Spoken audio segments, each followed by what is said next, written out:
The Galactic Peace Summit on Neutral Station Epsilon wasn't Commander Kvara's idea of a productive use of time. As the highest-ranking military officer of the Vraxi Imperium present, she found the diplomatic posturing tedious. Her tall, lithe frame towered over most of the delegates, her iridescent blue skin catching the artificial light as she paced the conference room perimeter. "Commander, perhaps you could sit," suggested First Minister Lux, her superior's voice carrying a note of reprimand. Kvara's secondary eyelids flickered in annoyance, the translucent membrane briefly veiling her amber eyes.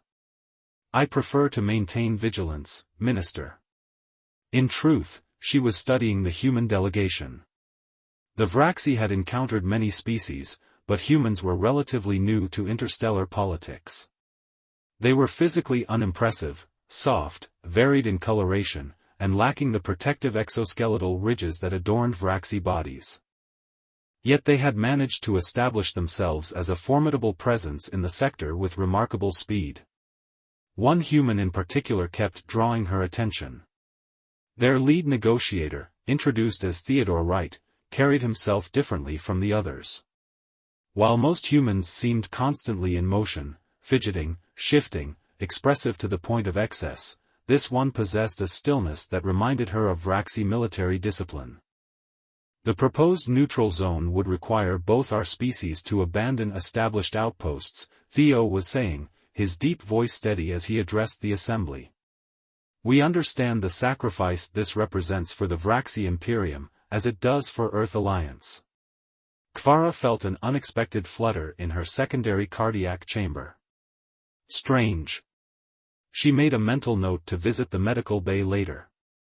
The meeting adjourned for a recess, and Kvara found herself approaching the human negotiator as delegates dispersed. "Commander Kvara," Theo acknowledged with a slight bow. "I've been hoping to speak with you directly. You have unusual insights into territorial concessions for a diplomat," she stated flatly. A smile touched his lips. "Before becoming a negotiator, I served as a colonial governor on our frontier. I understand defensive positioning from practical experience." Before she could respond, the station's alarms blared. Kvara's training took over instantly. "Atmospheric breach in Section 7, announced the station AI. All personnel evacuate immediately." Chaos erupted. Kvara spotted armed figures entering through a side passage, neither human nor Vraxi. Separatists, likely Orion faction extremists who opposed any peace between major powers. "Behind you!" Theo shouted, lunging forward to pull her down as plasma fire scorched the wall where she'd been standing. Without hesitation, Kvara rolled to her feet, drawing her sidearm and returning fire in one fluid motion. "We need to reach the emergency shuttles," she commanded. They moved in surprising synchrony, covering each other as they shepherded panicked diplomats toward the evacuation point. When an explosion rocked the corridor, Theo shielded a fallen Vraxi junior minister with his body while Kvara eliminated the threat. By the time security forces contained the situation, Kvara had developed a reluctant respect for the human. As medical staff treated a wound on his arm, she approached him. "You risked yourself for my people today," she said. "The Vraxi Imperium acknowledges the debt." "No debt," Theo replied, wincing slightly as the medic applied a regenerative patch. "We're here to build bridges, not ledgers." Something strange stirred within Kvara, a warmth spreading from her core that made her feel almost feverish. She blinked rapidly, disoriented. "Are you injured, Commander?" Theo asked, concern evident in his expression. "I am functioning adequately," she managed, though she felt anything but normal. Something about this human's proximity was triggering physiological responses she couldn't explain. As delegates were relocated to temporary quarters, Kvara found herself unable to focus on the security briefing. Her mind kept returning to the moment Theo had pulled her from the line of fire, the unexpected contact, the strange heat that followed. Later that night, alone in her assigned quarters, Kvara tossed restlessly on her sleeping platform. The sensation had intensified rather than diminished. Something fundamental had changed within her body, triggered by the day's events, by him. She needed answers, but more disturbingly, she needed to see Theo right again. The compulsion was unlike anything she had ever experienced, and for the first time in her disciplined life, Commander Kvara was afraid, not of external threats, but of the fire building within herself. 3 standard cycles had passed since the attack on Neutral Station Epsilon, and Kvara hadn't managed a full night's rest since. The medical staff had found nothing physically wrong with her, despite the persistent heat that seemed to pulse beneath her skin and the restlessness that kept her pacing her quarters each night. "Your readings are within acceptable parameters for a Vraxi of your rank and age," Chief Medical Officer Vex had informed her after yet another scan. "Perhaps it is merely stress from the attack." Kvara knew better. The symptoms intensified whenever Theo Wright was nearby, during security briefings, rescheduled negotiations, even passing in corridors. Worse still, she found herself seeking out his presence despite her better judgment. Tonight was no different. After hours of futile attempts at meditation, Kvara found herself outside Theo's temporary quarters, her hand poised to announce her presence. She hesitated, her pride warring with the inexplicable need driving her forward. The door slid open before she could decide. "Commander Kvara," Theo said, surprise evident in his voice. He was dressed in simple sleeping attire, his dark hair disheveled. "Is something wrong?" "I cannot sleep," she stated bluntly. "And I believe you are the cause." His eyebrows rose, but he stepped aside to let her enter. "That's direct. Please, come in." The moment she crossed the threshold, the burning sensation that had plagued her for days diminished slightly.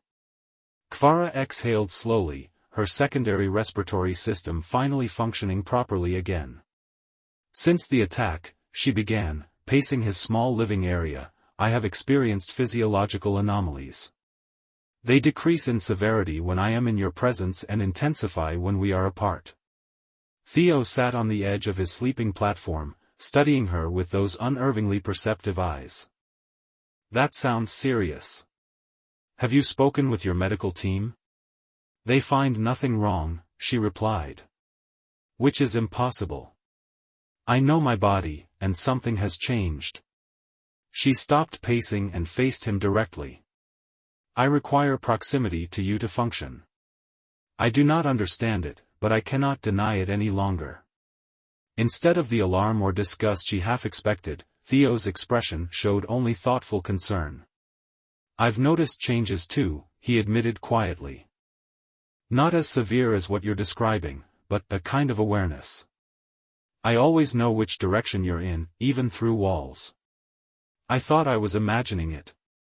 Kvara's crest bristled in surprise, a rare display of emotion she immediately tried to suppress. "It began when we fought together," she said. "When you pulled me from the line of fire. There was a moment of direct skin contact." Theo nodded slowly. The station's xenobiologist might have insights. Dar. Rylan has studied interspecies interactions for decades. "No," Kvara said sharply. "This must remain private. If my superiors learn of this vulnerability, I would be recalled immediately. The peace negotiations would suffer." "Then what do you suggest?" Kvara had never felt more uncertain in her life. She was a commander, trained to make difficult decisions under pressure, yet this situation left her adrift. "I need to stay here," she finally said. "In your presence. The symptoms are manageable this way." The implications hung in the air between them. Theo ran a hand through his hair, considering. "All right," he said eventually. "I can make space." That first night, Kvara sat rigidly in a chair while Theo slept. By the third night, exhaustion had forced her to rest on the floor beside his bed. By the end of the week, they had developed an unspoken arrangement. She would arrive after the station's night cycle began and leave before the morning activity started. It was during the second week that Dr. Rylan contacted them both. "Forgive the intrusion," the Torellian xenobiologist said when they answered her call together, her 4 eyes blinking in sequence. "But my instruments have detected an unusual neurochemical pattern between you two. It's registering on our sensitive equipment even through the station walls." Kfara felt her secondary heart skip a beat. "Explain." Dr. Ryland's tendrils waved excitedly. "It appears you formed what my people call a resonance bond. It's extremely rare between different species, but not unprecedented. Essentially, your nervous systems have synchronized on a quantum level." "How is that possible?" Theo asked, unconsciously moving closer to Kfara. "The most common catalyst is mutual life-saving under high stress," Dr. Rylan explained. "Add physical contact between species with compatible neurological structures, and occasionally this phenomenon occurs. It's actually quite beautiful from a scientific perspective." "Can it be reversed?" Kfara demanded, though she felt an unexpected resistance to the idea. The doctor's expression softened. "Bonds like these typically strengthen over time rather than diminish. Forced separation can cause deteriorating health in both parties. I would strongly advise against attempting to break it." After the call ended, silence filled the room. Kfara stood by the viewport, staring out at the stars, her rigid posture betraying her inner turmoil. "This changes everything," she finally said. "I am no longer fit for command if I cannot function independently." Theo approached slowly, stopping just short of touching her. "Or maybe it changes nothing. You're still the same skilled commander. We just need to adapt to this new circumstance." Kfara turned to face him. "How can you accept this so easily? We are bound against our will." "Are we?" Theo asked quietly. "I've been thinking about that moment during the attack.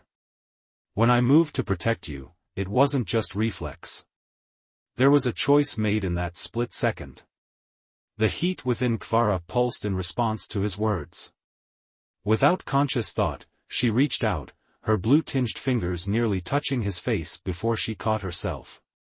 "This is not our way," she whispered, though she wasn't sure if she meant Vraxi way or her own.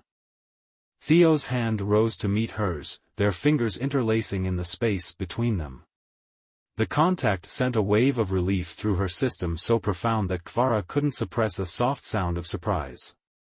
"Perhaps," Theo said, his voice low, "we're creating a new way. Together." That night, Kfara slept beside him for the first time, the burning finally quieted to a manageable warmth. As consciousness faded, she wondered which was more terrifying, the bond itself, or how rapidly she was coming to need it. News traveled quickly on Neutral Station Epsilon. Within days of their private consultation with Dr. Rylan, whispers about the unusual bond between the Vraxi commander and the human diplomat permeated the station. Kfara noticed the changed demeanor of her subordinates immediately, a subtle shift in posture, a hesitation before following orders, exchanged glances when they thought she wasn't watching. "They question my authority now," Kfara stated as she entered Theo's quarters, shedding her formal military outer garment. Over the past weeks, his living space had gradually accumulated her possessions: meditation stones, uniform components, data tablets. Theo looked up from the diplomatic briefs he was reviewing. "How so?" "Lieutenant Mrav requested verification of a tactical deployment order," she said, the memory still burning. "In 20 cycles of service, no officer has ever questioned my direct command." Theo set aside his work and moved to her side. They'd discovered that physical proximity eased the constant pressure of the bond. He didn't need to touch her, simply being within arm's reach provided relief. "The Vraxi military structure doesn't allow for much questioning, does it?" he asked carefully. Kfara's secondary eyelids flickered. "Our chain of command exists for a reason. Discipline and unity are not merely cultural preferences, they are survival mechanisms evolved over millennia of conflict.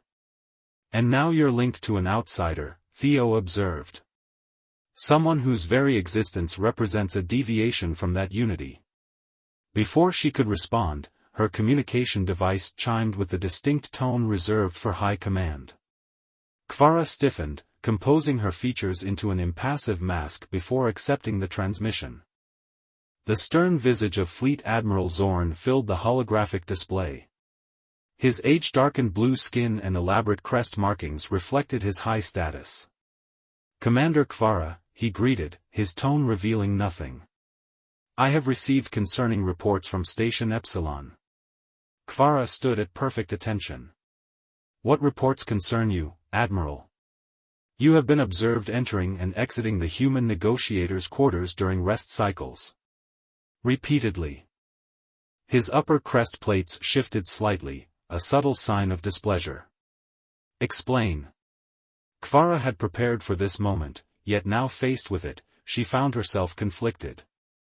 The truth would end her career, but deception violated her core principles. "I have formed a neurological bond with Theodore Wright," she stated, choosing honesty.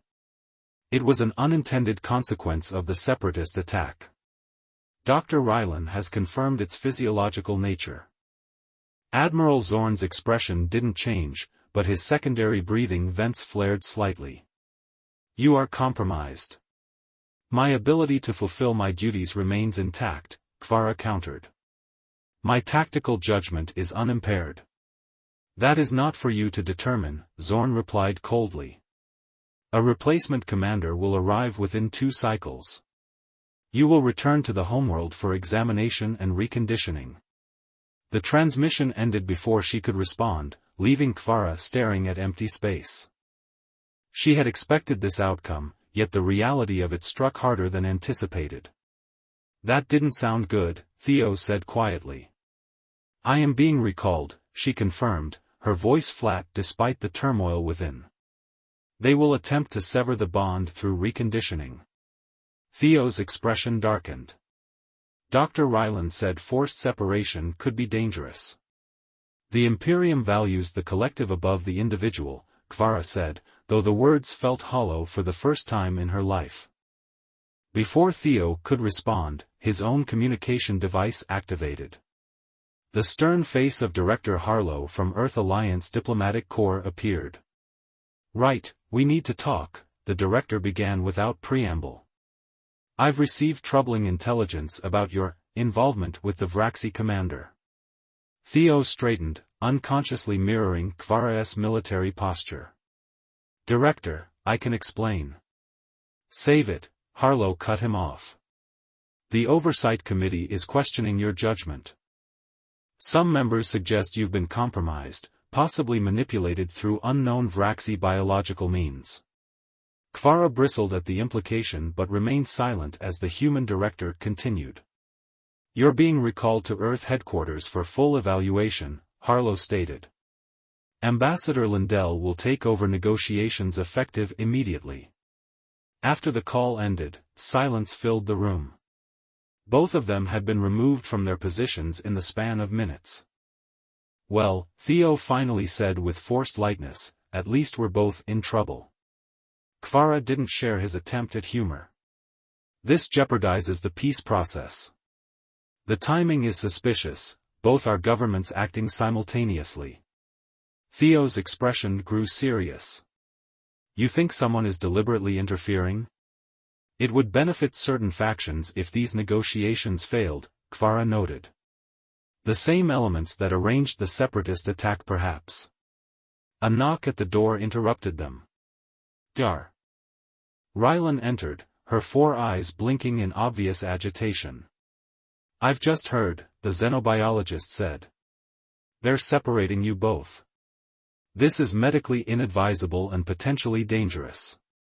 "We have our orders," Kfara stated, though the words tasted bitter. Dr. Ryland's tendrils twisted anxiously. "There's something else you should know. I've completed my analysis of your bond. It's not just any resonance connection, it's remarkably similar to the legendary galactic confluence." "The what?" Theo asked. "An ancient phenomenon mentioned in multiple species historical records, Rylan explained. Pairs from different species forming neurological bonds that eventually facilitated profound understanding and peace. Most scholars dismissed it as myth, but your bond bears all the signatures described in those texts. Kvara felt something stir within her, not the burning of the bond, but a deeper realization. The first peace accord between the Vraxi and the Tellarites began with such a bond, according to our ancestral stories. Precisely, Dr. Rylan confirmed. These bonds may be a natural evolutionary mechanism for facilitating interspecies cooperation, a biological bridge between different minds. Theo looked at Kvara, understanding dawning. That's why everyone's so afraid of it. We're not just individuals anymore, we represent the possibility of genuine understanding between our species. Which makes us dangerous to those who benefit from continued tension, Kvara concluded. The station's alert system suddenly blared to life. Security breach in Docking Bay 3, announced the AI. All personnel on high alert. Kvara's tactical training instantly took over. The Separatists have returned. They'll target the diplomatic quarters. As if confirming her words, an explosion rocked the station, the impact sending tremors through the floor beneath them. Kvara and Theo exchanged a look of perfect understanding. Whatever came next, they would face it together, their fates now irrevocably bound by forces greater than either of their governments could control. Ready? Theo asked, retrieving an emergency weapon kit from under his bed. Kvara felt the warrior's clarity she'd been missing settle over her. Together, she affirmed, the single word carrying the weight of a vow. The Separatist attack on Neutral Station Epsilon had been contained, but the aftermath brought more chaos than the violence itself. Kvara and Theo had fought side by side, their unique bond enabling them to anticipate each other's movements with uncanny precision. Their coordinated defense had saved countless lives, and had been witnessed by dozens of station personnel and diplomatic staff. The Vraxi transport arrives in 6 hours, Lieutenant Mrav informed Kvara as she packed her few possessions in Theo's quarters. The young officer's posture was rigid, but Kvara detected something unexpected in his demeanor, not the disapproval she'd anticipated, but something closer to respect. You fought well during the attack, Lieutenant, Kvara said, studying him. Mrav hesitated before responding. Permission to speak freely, Commander? Granted. Many of us. We've observed your connection with the human diplomat. Mrav's crest plates shifted nervously. The way you moved together during combat was unlike anything I've witnessed. Some are saying it resembles the ancient joining described in our historical texts. Kvara stilled. The joining was a quasi-religious concept from Vraxi pre-imperial history, a mythical bond believed to transcend individual consciousness. Be careful with such talk, Lieutenant, she warned. The Imperium does not look kindly on reviving primitive beliefs. Yet we all saw it, Mrav pressed. And I am not alone in questioning whether your recall serves the greater good of our people. Before Kvara could respond, the door slid open and Theo entered, escorted by 2 human security officers. His face was drawn with fatigue, but he managed a smile when he saw her. My transport leaves in 3 hours, he said simply. The human guards maintained a respectful distance but watched with obvious curiosity. Word of their bond had spread throughout the station, becoming something between scandal and legend within days. When the guards and Mrav had been dismissed, Theo moved closer to Kvara, the proximity immediately easing the persistent burning sensation that had become both burden and comfort. Dr. Ryland says the separation will be difficult, he said quietly. The bond has strengthened considerably since it formed. Kvara nodded, her usual stoicism failing as she reached for his hand. The contact sent a wave of relief through her system. The Vraxi have techniques for severing unwanted neural pathways. They will attempt to break the connection once I return. And if they succeed? Theo asked, his fingers tightening around hers. Then I return to who I was, Kvara replied, though the prospect no longer felt like restoration but loss. Their final hours passed too quickly. When the time came for Theo's departure, Kvara accompanied him to the Earth Alliance docking bay, ignoring the stares of passing personnel. "This isn't the end," Theo promised as they reached the airlock. "I'll find a way to reach you." Kvara's secondary eyelids flickered rapidly, a sign of emotional distress she would have been ashamed of mere weeks earlier. "The distances between our worlds don't matter," he interrupted. "Not with this bond between us." The moment of separation was worse than Kvara had prepared for. As Theo passed through the airlock, a pain unlike anything she'd experienced tore through her, not the familiar burning intensification but something sharper, deeper. She staggered, catching herself against the wall as she watched the Earth transport disengage from the station. The pain didn't subside as she'd hoped. By the time the Vraxi transport arrived hours later, Kvara could barely maintain her composure. The ship's medical officer immediately administered stabilizing compounds, but they provided minimal relief. "It is as I feared," Dr. Ryland said, having insisted on examining Kvara before departure. "The separation is causing neural shock. Both of your systems have become dependent on the resonance frequencies you share. Will it pass?" Kvara asked, her voice tight with controlled pain. The xenobiologist's 4 eyes blinked in sequence, a gesture of uncertainty. "Possibly. Or it might worsen." The few historical cases documented had variable outcomes. As the Vraxi transport pulled away from the station, Kvara felt the distance between herself and Theo like a physical weight pressing against her chest. Her primary heart rate became erratic, her breathing labored. The ship's medical staff increased her sedation, finally rendering her unconscious for the journey home. She dreamed of Theo during the long voyage, vivid, disjointed images of him strapped to examination tables, surrounded by Earth Alliance scientists with scanning equipment and neural probes. Whether these were nightmares or something more, some bleed-through effect of their bond, she couldn't determine. The homeworld was exactly as she'd left it, the towering silver spires of the imperial capital gleaming against the amber sky.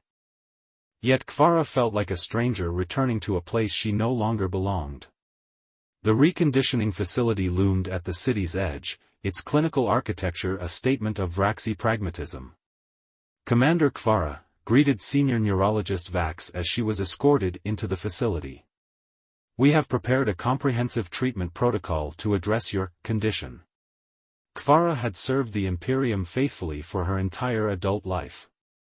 Obedience was not merely expected but fundamental to Vraxi society.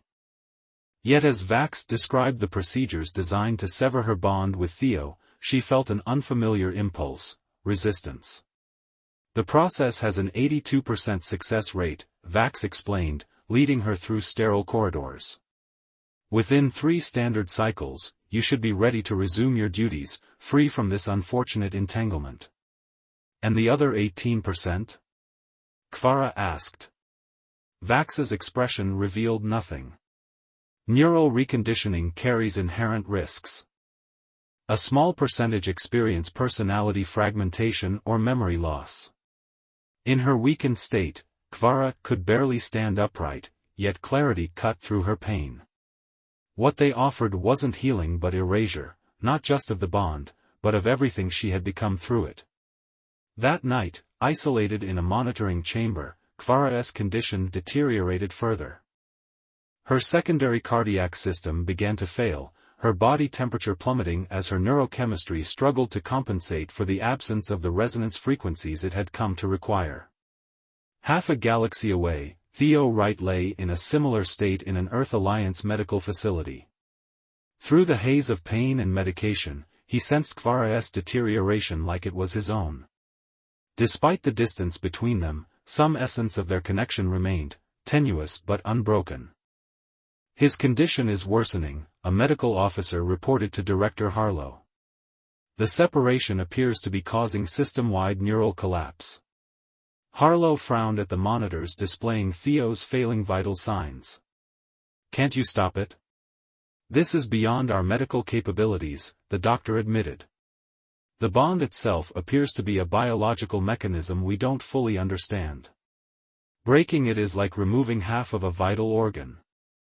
In her sterile room on the Vraxi homeworld, Kfara made her decision. Duty, loyalty, obedience, these had defined her existence. But the bond had shown her something beyond them, something she wouldn't allow to be erased. With the last of her strength, she reached out through the fragile thread still connecting her to Theo, pouring every ounce of her determination into a single thought. Find me. Before they take this from us. Across the vast emptiness of space, Theo Wright opened his eyes, Kfara's presence suddenly sharp in his mind despite the distance. Despite his weakness, he pulled himself upright. I need to leave, he told the startled medical staff. Now. The first rule of the Vraxi Imperium was simple, duty before self. Kfara had lived by this principle her entire life. Now, as she slipped past the night guards of the reconditioning facility, that lifelong commitment shattered beneath the weight of something far more powerful. Her escape had not been easy. Even with her military training, her weakened state made every movement an exercise in agony. The neurological strain of separation had progressed to the point where her peripheral nervous system was beginning to shut down. The medical staff had scheduled emergency reconditioning for the following morning, a procedure she now knew she wouldn't survive intact. Kfara reached the communications hub on the facility's upper level. With trembling hands, she bypassed the security protocols, drawing on decades of tactical experience. She had one chance to send a transmission before the system detected the unauthorized access. Identity verification required, prompted the terminal. Kfara hesitated only briefly before entering Admiral Zorn's override codes, information she had memorized years ago as his second-in-command during the Centauri conflict. The breach would end her career permanently, but that no longer mattered. Transmitting to Earth Alliance diplomatic channels, she whispered, entering coordinates she had committed to memory. The message was simple: Imperial Medical Facility, Northern Quadrant. Third moon of Vraxi Prime. I am here. Across the galaxy, Theo Wright had already set his plan in motion. Using his diplomatic credentials and calling in every favor he'd accumulated in his career, he had secured passage on a fast courier bound for the Vraxi system. Dar. Rylan accompanied him, having insisted that her expertise would be essential. Your vital signs stabilize whenever you focus on the connection, the xenobiologist observed, monitoring the medical equipment she'd brought aboard. Try to maintain that mental link. Theo nodded, his eyes closed as he concentrated on the thread connecting him to Kfara. The pain remained, but focusing on their bond created moments of clarity amidst the fog. We're detecting an encrypted transmission from Vraxi space, the ship's communications officer reported. It's using an old Earth Alliance diplomatic frequency. When Kfara's message appeared on screen, Theo felt a surge of energy course through his failing body. She's alive, he whispered. The courier ship pushed its engines beyond safety parameters, racing toward the Vraxi system. Even at maximum speed, the journey would take days, time that neither Theo nor Kfara might have. On the third moon of Vraxi Prime, alarms blared throughout the medical facility. Kfara's unauthorized transmission had been detected, and security forces converged on the communications hub. Too weak to fight or flee, Kfara surrendered without resistance. Your actions constitute treason against the Imperium, senior neurologist Vax informed her as guards escorted her back to the medical wing. The reconditioning will proceed immediately. As they strapped her to the examination table, Kfara felt no fear, only a profound certainty that transcended her pain. The bond had shown her a truth larger than her individual existence or even her loyalty to the Imperium. This connection is not a defect to be corrected, she told Vax as medical staff prepared neural inhibitors. It is an evolutionary adaptation meant to bridge our species. Vax regarded her with clinical detachment. Your judgment is compromised by neurochemical imbalance. You will understand once the procedure is complete. As the neural probes advanced toward her temples, K'vara closed her eyes and reached through the bond with every remaining ounce of her strength. Theo. The courier ship entered the Vraxi system under diplomatic clearance, but as they approached the third moon, warning signals flashed across the navigation console. "We're being targeted by planetary defense systems," the pilot announced. "They're ordering us to turn back." "Get me a direct channel to Admiral Zorn," Theo demanded, fighting to stay upright as waves of pain crashed through his system. When the Admiral's stern visage appeared on screen, Theo wasted no time. "Your reconditioning procedure will kill Commander K'vara," he stated. "And likely me as well." Zorn's expression revealed nothing. "This is an internal Vraxi matter. Your presence in our system is unwelcome. The bond we share isn't a security breach or a diplomatic incident," Theo continued, desperation giving his words force.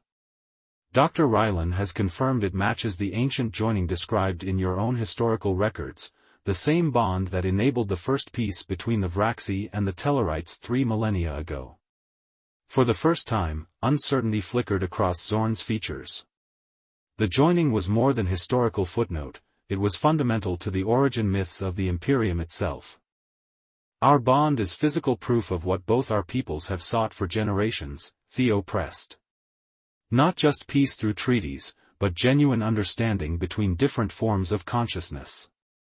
Aboard the medical facility, the reconditioning procedure had begun. K'vara felt the first neural pathways being systematically disrupted, not just those connected to the bond, but the very essence of what she had become.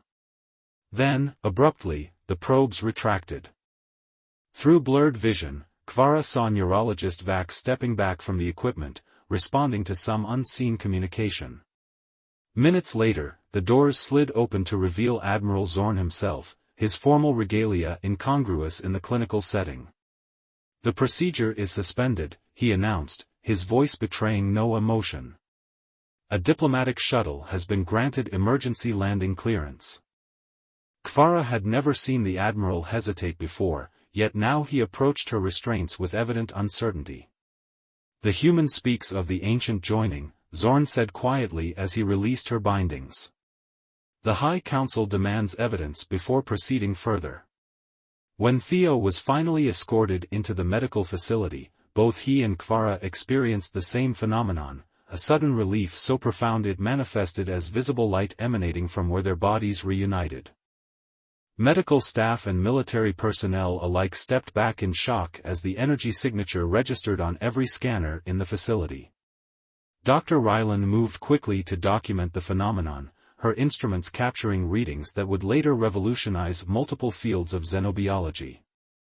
"The resonance frequencies are harmonizing," she explained to the assembled Vraxi officials. "Their neural patterns are synchronizing while remaining distinct, exactly as described in the ancient texts of multiple species."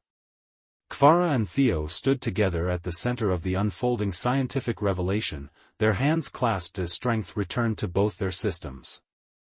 "The joining is not myth," K'vara addressed Admiral Zorn directly. "It is a biological mechanism evolved to create understanding between different forms of consciousness, a bridge where none existed before."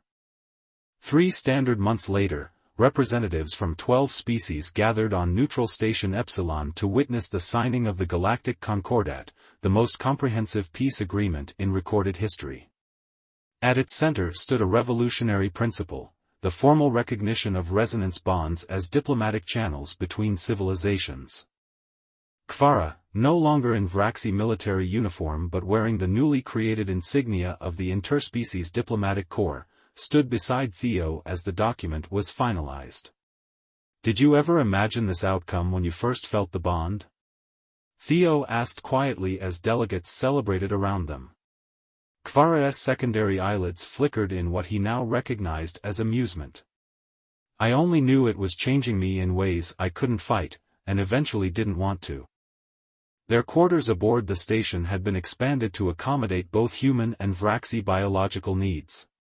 What had begun as necessity had evolved into something neither of them had words for in their respective languages, something new that belonged to them alone. That night, as station lights dimmed to simulate evening, Kfara rested her head against Theo's chest, listening to the single heart that had initially seemed so strange compared to her dual cardiac system. The scientists still debate whether our bond was random mutation or evolutionary design, she mused, her fingers tracing patterns on his skin. Theo smiled, feeling the familiar warmth where their bodies connected, no longer the painful burning of separation but a comfortable heat that had become essential to them both. Perhaps some questions aren't meant to be answered, he replied, but experienced. Kfara, who had once valued certainty above all else, found she agreed. Their bond had begun as biological accident, evolved into diplomatic incident, and emerged as something far more profound, a testament to the universe's capacity for unexpected connection across the vast differences that separated thinking beings. As she drifted into sleep beside him, the fire that had once threatened to consume her now burned steady and warm, illuminating a path neither of them could have imagined alone, but one they would walk together beneath the light of distant stars.